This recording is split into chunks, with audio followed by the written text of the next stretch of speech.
प्यारे बच्चों, झारखंड डिजी 7 क्विज में आप सभी को स्वागत करता हूं। इस हफ्ता 23/1/2021 को यानी शनिवार हर सप्ताह की भांति इस बार भी 38वां सप्ताह के प्रश्न पत्र आपको पूछा गया था, जिसमें आप लोग भाग ले चुके हैं और बहुतों को 10 में 10 नंबर भी मिला है। लेकिन 10 में 10 नंबर पाने वालों की संख्या बहुत ही कम है, इसलिए बाकी बच्चों के लिए जिसे 10 में 10 नहीं मिल पाता है, उन लोगों के लिए मैं ये वीडियो बना रहा हूँ ताकि सभी बच्चे हर एक प्रश्नों को जानें। ऐसे तो सप्ताह में जो भी कंटेंट आता है, अगर कोई बच्चे देख पाते हैं तो वही बच्चे पूरा का पूरा नंबर ला पाते हैं, लेकिन बहुतों के पास मोबाइल नहीं रहने के कारण या उपलब्ध नहीं हो पाने के कारण बच्चे देख नहीं पाते हैं, इसलिए उन्हें सभी प्रश्नों का जानकारी नहीं रह पाता है। इसलिए मैं आज कक्षा 7 के लिए उन बच्चों को पूरा जानकारी देने के लिए ये वीडियो तैयार कर रहा हूँ। आप इसे देख सकते हैं और सारे प्रश्नों को समझ सकते हैं और इसका तैयारी करते हुए फिर हर सप्ताह ऐसे ही प्रश्नों को हल कर सकते हैं और उसको जान भी सकते हैं। तो चलिए हम लोग कक्षा 7 के लिंक को हम लोग खोलते हैं। कोई भी एक लिंक खोलेंगे, इसमें 3 लिंक दिया रहता है। अगर एक लिंक नहीं खुलता है तो हम लोग बाकी 2 लिंक को फिर से ट्राई करते हैं ताकि यह खुल जाए। देखिए, हमने लिंक नंबर 2 को खोल लिया है। नेक्स्ट पर क्लिक करते ही हम लोग उस पेज में जाएंगे। यहाँ जिस पेज में हमें कुछ संपर्क विवरण भरना है, यहाँ देखिए छात्र का नाम भरना है। मान लेते हैं किसी भी छात्र का नाम हम भर देते हैं। मान लेते हैं कि कोई भी एक छात्र है, जैसे शंकर या शरद।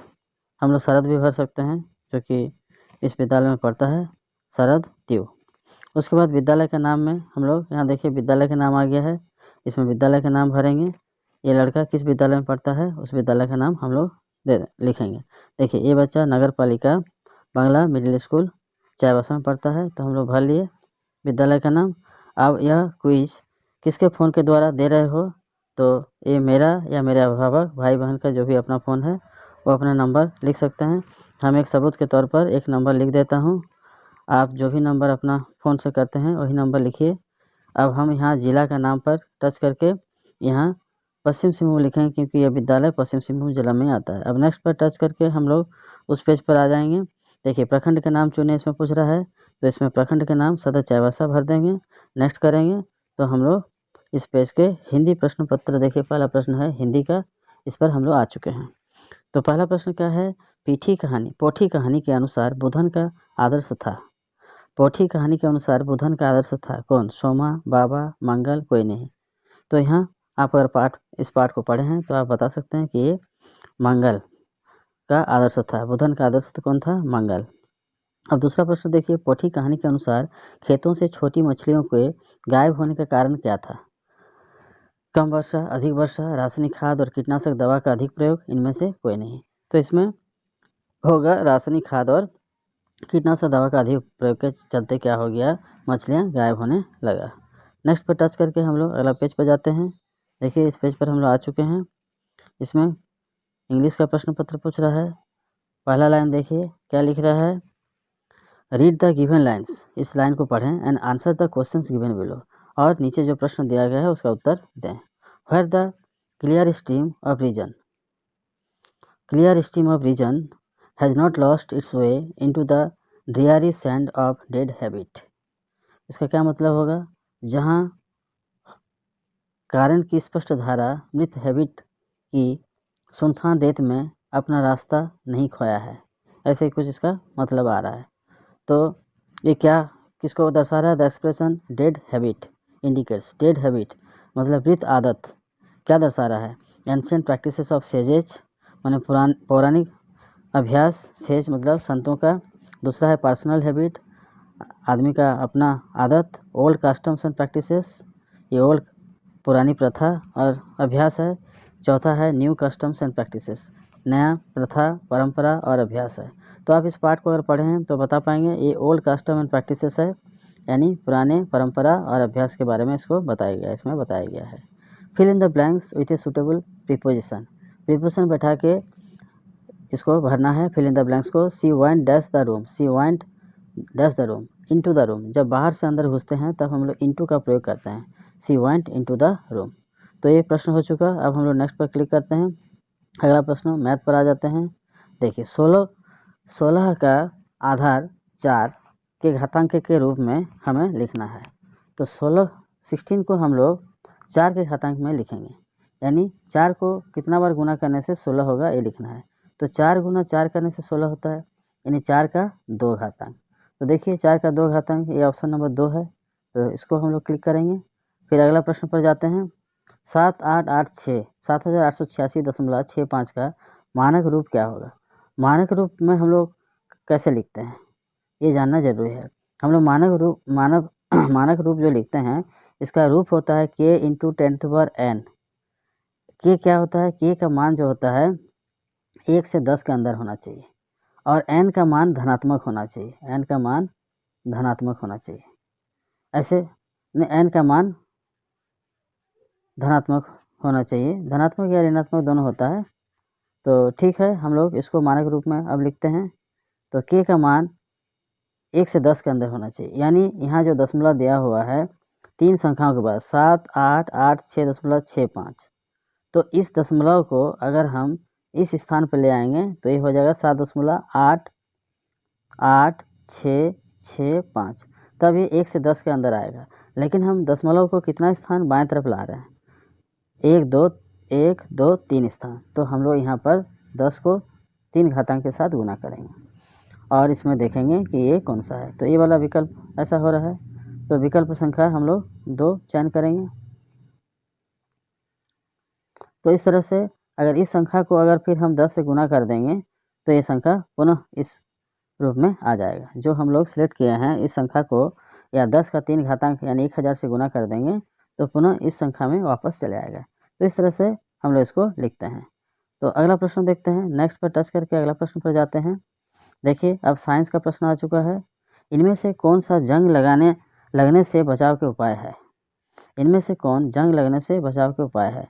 ये है पहला पेंटिंग, दूसरा है ग्रीसिंग, तीसरा है यश दलेपन और अंतिम है इनमें से सभी।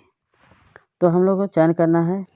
तो देखिए जंग लगने से हम पेंटिंग करते हैं तो जंग को रोक सकते हैं पेंटिंग करके, ये सही है। ग्रेसिंग भी करते हैं। यश दलेपन क्या होता है, गैल्वेनाइजेशन होता है, गैल्वेनाइज किया जाता है, जैसे टीना के सीट पर गैल्वेनाइजेशन करके उसके ऊपर परत चढ़ाया जाता है जिससे कि उसमें जंग नहीं लगे। तो इसका मतलब इनमें से सभी जो विकल्प है ये सही होगा। अब अगला देखिए, निम्न में से कौन सा उत्क्रमणीय परिवर्तन है। उत्क्रमणीय परिवर्तन हम लोग कैसे जानते हैं, इसका क्या। तो ये विकल्प हम लोग बना लिए हैं। अगला हम लोग पेज पे जाते हैं, ये भी हम लोग बना चुके हैं। अब इसमें हम लोग देखते हैं कि उत्क्रमणीय परिवर्तन किसे कहते हैं। परिवर्तन 2 प्रकार के होते हैं, एक उत्क्रमणीय होता है और दूसरा अनुत्क्रमणीय होता है।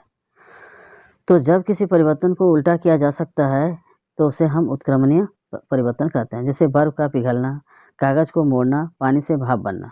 बर्फ़ को पिघलना मतलब बर्फ़ जब पिघल जाता है तो पानी बन जाता है, फिर पानी को हम ठंडा करके फ्रीज करके बर्फ़ में बदल सकते हैं। कागज़ को मोड़ते हैं, मान लीजिए मोड़ के जहाज़ बनाते हैं, नाव बनाते हैं, फिर खोल देंगे तो कागज़ पुनः उसी अवस्था में आ जाता है। पानी से भाप बनना, पानी से जो भाप बनता है उस भाप को हम इकट्ठा कर लेंगे तो पुनः पानी में बदल जाएगा, यानी उसको हम दोबारा लौटा पाते हैं, उसको हम उत्क्रमणीय परिवर्तन कहते हैं। जैसे देखिए 4 विकल्प दिया है, गेहूँ से आटा बनाना, आटा से हम गेहूँ नहीं बना सकते हैं तो ये उत्क्रमणीय परिवर्तन नहीं होगा। दूध से दही बनाना, दही से फिर दूध हम नहीं बना पाते हैं। घी का पिघलना, हाँ घी जब पिघल जाता है तो पुनः उसको अगर हम फ्रिज में रख देंगे तो फिर जम जाएगा, यानी घी जमा अवस्था में आ जाएगा। तो इसको हम बोल सकते हैं कि घी का पिघलना। पटाखों को जलना, पटाखा जल जाएगा तो फिर जला हुआ पटाखा को फिर उस पर माने ओरिजिनल पटाखे में हम लोग नहीं बदल सकते हैं। तो इस तरह से हम लोग कहेंगे कि तीसरा विकल्प यहाँ पर सही है। अब नेक्स्ट पर क्लिक करके अगला पेज पर चलते हैं। देखिए सोशल साइंस यानी सामाजिक विज्ञान पर आ गए हम लोग। अब इसमें हम लोग एक एक करके इसके परिभाषा को जानेंगे और इसके बारे में हम लोग चर्चा करेंगे। तो यहाँ पर जो भी दिया है इसके बारे में हम लोग जानते हैं। तो इसका परिभाषा अगर हम लोग समझ जाएंगे तो ही हम लोग बोल पाएंगे कि निम्न में से कौन सी आकृति या स्थल रूप में अंतर्जनित बलों के कारण बनती है। कौन सी आकृति या स्थल अंतर्जनित बलों के कारण बनती है। जैसे डेल्टा, डेल्टा किसको बोलते हैं? डेल्टा उस भूभाग को कहते हैं जो नदी द्वारा लाए गए अवसादों के संचयन से निर्मित होता है। विशेषतः नदी के मुहाने पर जहाँ वह किसी समुद्र अथवा झीलों में गिरती है, इस भूभाग का आकार साधारणतः त्रिभुजाकार होता है। नील नदी का डेल्टा जो है इसका एक सुंदर उदाहरण है। उसके बाद हम लोग आते हैं मशरूम चट्टान। तो मशरूम चट्टान कहाँ बनता है? एक मशरूम चट्टान जिसे हम क्या बोलते हैं? रॉक पेडिस्टल या पेडिस्टल रॉक भी कहा जाता है। प्राकृतिक रूप से उत्पन्न होने वाला चट्टान है जिसका आकार, जैसा कि इसका नाम दर्शाता है, एक मशरूम जैसा होता है। भारत में मशरूम चट्टानें थर के मरुस्थल में पाई जाती है। तो इस तरह से हम लोग मशरूम चट्टान के बारे में जान गए। अब हिमोड़ क्या होता है? हिमोड़ के बारे में भी जान सकते हैं। हिमनद अपने साथ लाए गए अवसादों को अपने किनारों पर छोड़ता जाता है, जिसे हम हिमोड़ कहते हैं। यानी हिमानी के निक्षेपात्मक स्थल रूपों में सर्वाधिक महत्वपूर्ण है। और चौथा है ज्वालामुखी। ज्वालामुखी के बारे में तो हम लोग जानते हैं कि यह पृथ्वी की सतह पर उपस्थित ऐसी दरार या मुख होता है जिससे पृथ्वी के भीतर का गर्म लावा, गैस, राख आदि बाहर आते हैं, उसे हम ज्वालामुखी कहते हैं। तो इसका मतलब इसमें हम लोग ज्वालामुखी का चयन करेंगे जो अंतर्जनित बलों के कारण बनती है। अब अंतिम प्रश्न देखते हैं, निम्न में से कौन अपरदन का एक कारण नहीं है? अपरदन जिसको हम इरोजन कहते हैं, अवक्षय कहते हैं। अपरदन वह प्राकृतिक प्रक्रिया होता है जिसमें चट्टानों का विखंडन और परिणाम स्वरूप निकले ढीले पदार्थ का जल, पवन इत्यादि प्रक्रम द्वारा स्थानांतरण होता है। अपरदन के प्रक्रमों में वायु, जल तथा हिमनद और सागरीय लहरें प्रमुख होता है। तो देखिए, वायु, हिमनद और पवन, वायु, हिमनद और नदी, तो इसका मतलब अपरदन का एक कारण नहीं है। भूकंप को हम लोग मान सकते हैं कि ये अपरदन का कारण नहीं है। तो इस तरह से हम लोग 10 प्रश्नों को हल कर लिए। अब नेक्स्ट करके हम लोग जाते हैं, अब सबमिट करते हैं और देखते हैं कि हमारा कितना व्यू स्कोर पर क्लिक करके कि हमारा कितना प्रश्न सही हुआ है। और इस तरह से देखिए 10 में 10 सही हुआ है। तो आप इस तरह से इसे अध्ययन करें और सप्ताह में जो वीडियो आता है उसे भी बीच बीच में देखते रहें। जब भी मौका मिलता है सुबह या शाम को अपने घर में अगर मोबाइल उपलब्ध है तो उसको देख कर तैयार करें और इस क्विज प्रतियोगिता में भाग लें। ठीक है, आज यहीं समाप्त करते हैं। धन्यवाद।